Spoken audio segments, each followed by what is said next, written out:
मंजिल मिल ही जाएगी भटकते ही सही, मंजिल मिल ही जाएगी भटकते ही सही, गुमराह तो वो होते हैं जो घर से निकलते ही नहीं। तो नमस्कार दोस्तों, स्वागत है सभी का आपके अपने YouTube चैनल स्टडी टूल्स में। आज जो है हम विज्ञान कक्षा 9 का पाठ 1 पढ़ रहे हैं, जिसका कि ये चौथा भाग है। और अभी तक भाग 3 में हमने जो पढ़ा है कि किसी ठोस पदार्थ से द्रव अवस्था तक आने के लिए क्या प्रोसेस होता है, ये हमने भाग 3 में पढ़ा हुआ है, जिसके अंतर्गत हमने गलनांक और उसके साथ ही गलन की गुप्त ऊष्मा के बारे में पढ़ा। गलन की गुप्त ऊष्मा। और आज जो है हम द्रव से गैस कैसे बनेगा, मतलब कि जल से जो भाप बनता है उस प्रक्रिया के बारे में पढ़ेंगे। उसके बीच कौन कौन सा पद आता है उसके बारे में जानेंगे। तो हम जानते हैं कि ठोस से द्रव बनाना है तो गलता है, तो गलने को क्या कहते हैं, गलनांक हो गया। तो उसी तरीके से द्रव से जब गैस बनाएंगे मतलब हमें उसको उबालना है, तो उबालने के लिए जो विज्ञान में जो पद यूज किया जाता है उसको हम कहते हैं क्वथनांक, मतलब कि बॉइलिंग पॉइंट। तो हेडिंग डाल लीजिए आप, क्वथनांक।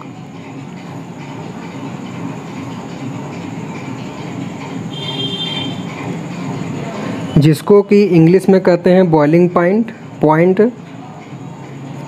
BOILING, boiling point. तो इसके बारे में पहले परिभाषा लिख लेते हैं, फिर इसको हम समझेंगे क्या होता है। तो लिखिए, वायुमंडलीय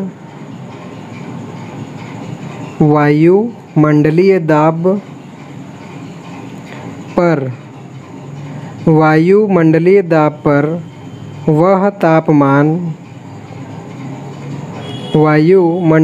पर वह तापमान जिस पर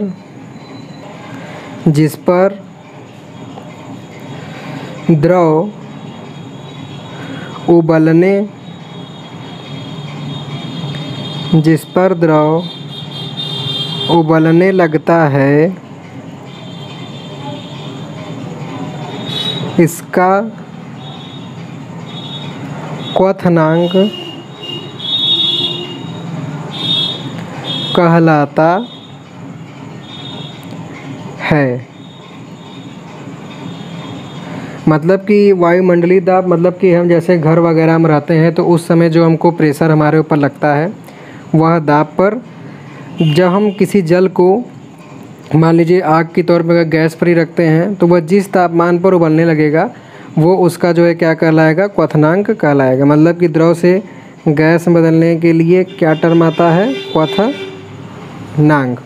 और हो सकता है आप जानते भी हों, और नहीं जानते तो जान लीजिए कि जो हमारा जल होता है वो 100 डिग्री सेंटीग्रेड पर उबलने लगता है। तो लिख लीजिए कि जल का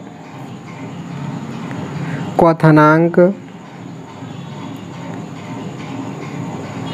बराबर 100 डिग्री सेंटीग्रेड।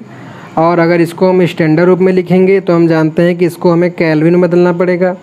तो इसमें हम क्या करेंगे, 100 में 273 जोड़ देंगे तो ये हो जाएगा 373, और इसका मात्रक हो जाएगा केल्विन। ये दोनों मान आप ध्यान रखिएगा, जब न्यूमेरिकल सॉल्व करेंगे तो उसमें इसका यूज होगा।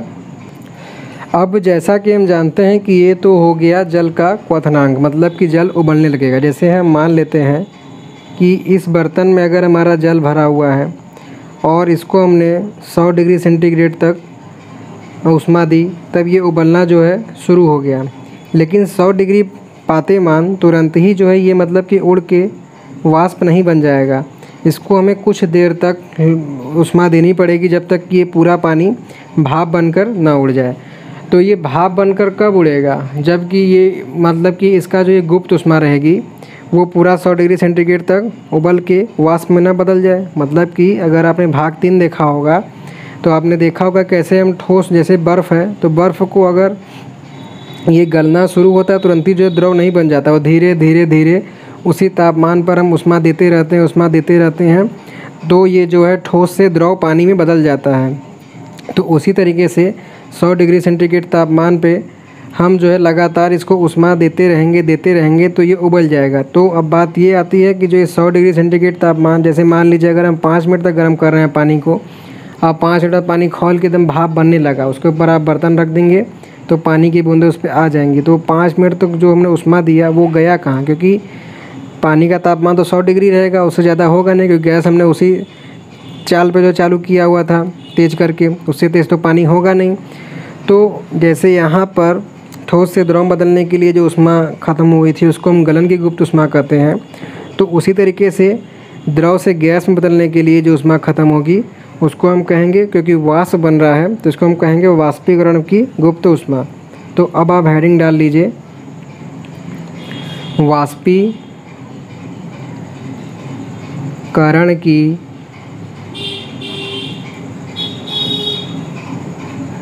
गुप्त ऊष्मा, जिसको इंग्लिश में कहते हैं गुप्त ऊष्मा का मतलब होता है लेटेंट हीट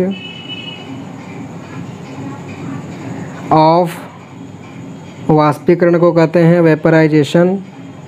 तो वेपोराइजेशन, ठीक है। तो क्योंकि जो भी यहाँ पे क्रिया होगी सब वायुमंडलीय दाब पर होगी, उसके लिए हमें किसी अलग से प्रेशर लगाने की ज़रूरत नहीं है। दाब का मतलब हुआ कि जैसे कुकर में आलू उबालते हैं तो उसके अंदर का जो है प्रेशर बढ़ जाता है। क्यों? क्योंकि कुकर बंद रहता है तो ऊष्मा देने के कारण भाप तो बनता है लेकिन भाप बाहर निकलता नहीं, इसलिए अंदर उसके भाप जमा होता रहता है, जो कुकर के अंदर प्रेशर बनाता जाता है और जब बहुत ज़्यादा हो जाता है, मतलब कुकर की फटने के कगार पे आ जाता है, तो वो सीटी के माध्यम से भाप बाहर निकल जाता है।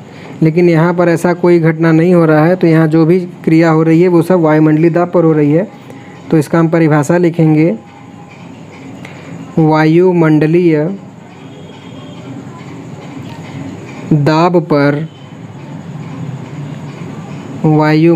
दाब पर 1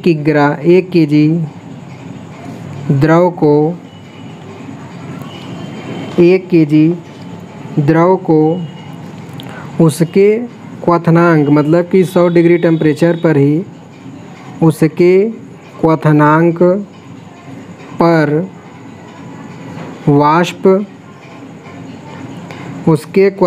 पर वाष्प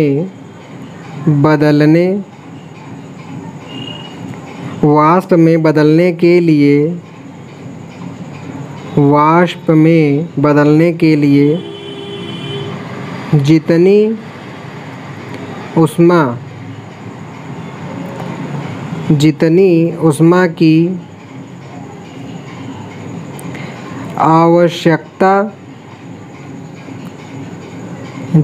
ऊष्मा की आवश्यकता होती है उसे वाष्पीकरण की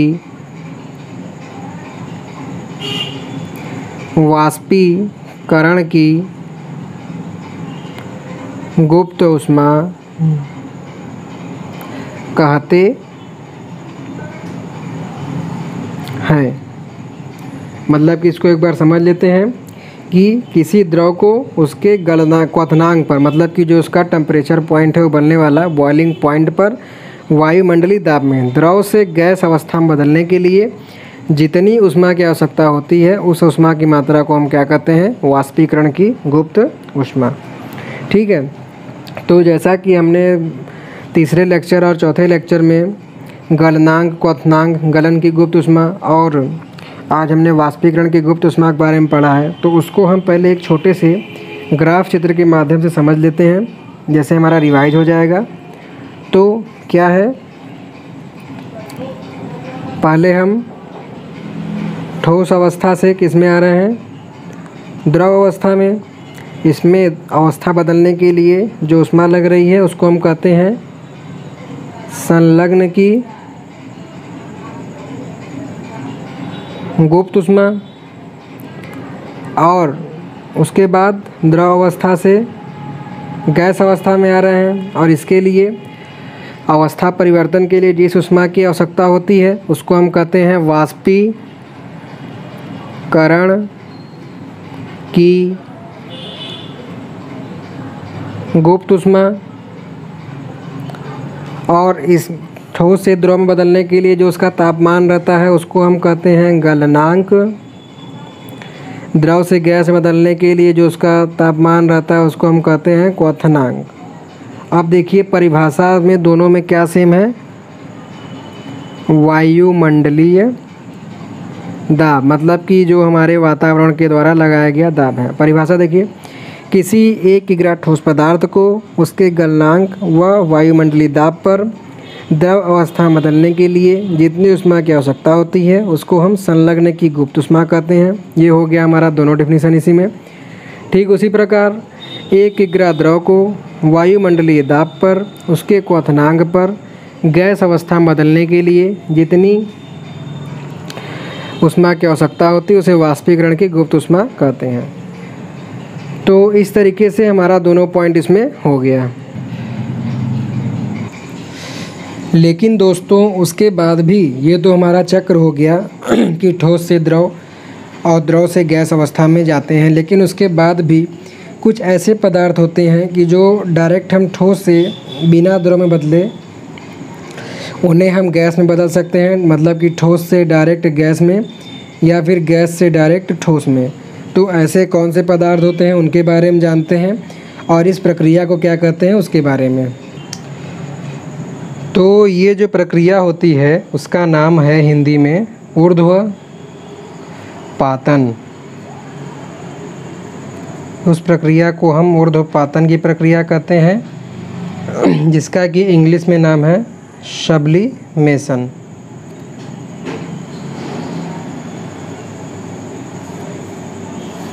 इसका आप डेफिनेशन लिख लेते हैं कि ऐसे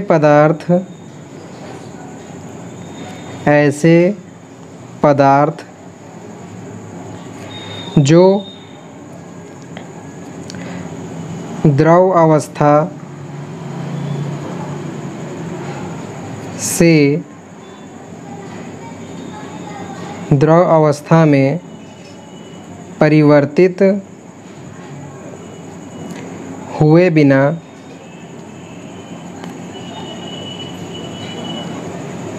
बिना ठोस अवस्था से सीधे गैस अवस्था से सीधे गैस में और गैस से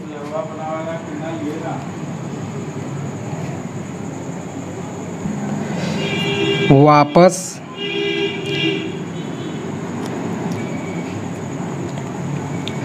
ठोस में बदल जाते हैं।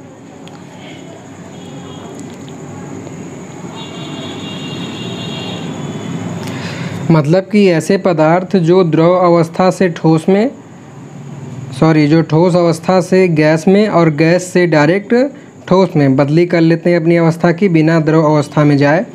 तो ऐसे जो पदार्थ होते हैं उनको हम कहते हैं, लिख लीजिए, बदल जाते हैं। तो ऐसे पदार्थ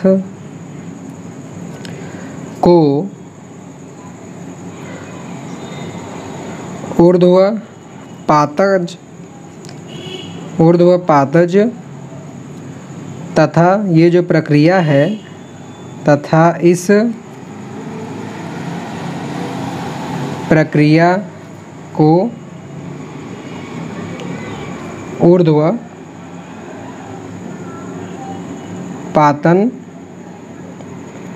ये जो प्रक्रिया है उसको ऊर्ध्वपातन कहते हैं। मतलब कि ठोस से गैस में और गैस से ठोस में अवस्था बदलने वाले पदार्थों को हम ऊर्ध्वपातज कहते हैं। और इस जो प्रक्रिया है, इस प्रक्रिया को हम क्या कहते हैं, ऊर्ध्वपातन। तो जैसा कि हमने जो है पदार्थ की अवस्था परिवर्तन के बारे में पढ़ा था कि पदार्थ की अवस्था परिवर्तन ताप और दाब के प्रभाव से होती है। तो तीसरे लेक्चर और इस लेक्चर को मिला के हमने ताप के प्रभाव को जाना। अब नेक्स्ट लेक्चर में हम दाब परिवर्तन के प्रभाव को पढ़ेंगे कि किसी पदार्थ पे जब दाब परिवर्तित होता है तो उस पर क्या क्या प्रभाव पड़ते हैं। ठीक है, तो दोस्तों आशा करता हूँ कि बताए गए सभी आपको डेफिनेशन अच्छे समझ में आए होंगे। और किसी प्रकार के अगर क्वेश्चन में दिक्कत हो डेफिनेशन में या समझने में तो प्लीज़ कमेंट बॉक्स में कमेंट करके बताइएगा। और हम अपने वीडियो की गुणवत्ता को और कैसे और अच्छे माध्यम से आपके पास पहुंचा सकते हैं, अपने सुझाव के द्वारा हमें ज़रूर बताइएगा। तो थैंक्स फॉर वाचिंग और प्लीज़ सब्सक्राइब माय चैनल।